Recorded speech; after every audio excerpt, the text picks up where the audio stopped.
মধ্যপ্রাচ্যের উত্তেজনা যেন থামছে না। এবার যুক্তরাষ্ট্রের সামরিক উপস্থিতিকে ঘিরে নতুন বার্তা দিল ইরান। দেশটির দাবি, তাদের হাতে এমন উন্নত ক্ষেপণাস্ত্র ব্যবস্থা রয়েছে যা প্রয়োজনে মধ্যপ্রাচ্যে থাকা মার্কিন সামরিক ঘাঁটি এবং আকাশ প্রতিরক্ষা ব্যবস্থাকে লক্ষ্যবস্তুতে পরিণত করতে সক্ষম।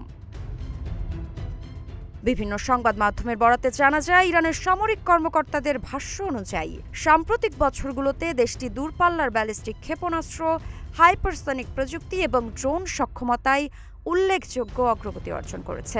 এসব সমরাস্ত্র শত্রুপক্ষের প্রতিরক্ষা ব্যবস্থা ভেদ করার সক্ষমতা রাখে বলেও তাদের দাবি।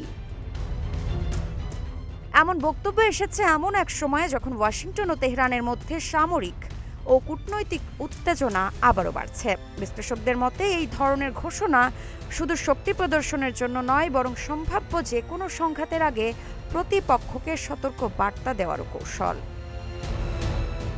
তবে ইরানের এসব দাবি স্বাধীনভাবে যাচাই করা সম্ভব হয়নি, কিন্তু একের পর এক পাল্টাপাল্টি হুঁশিয়ারিতে মধ্যপ্রাচ্যের নিরাপত্তা পরিস্থিতি যে আরও অস্থির হয়ে উঠেছে সে বিষয়ে সন্দেহ নেই। এখন নজর, উত্তেজনা কি কূটনীতিতে থামবে নাকি নতুন সামরিক সংঘাতের দিকেই এগোবে।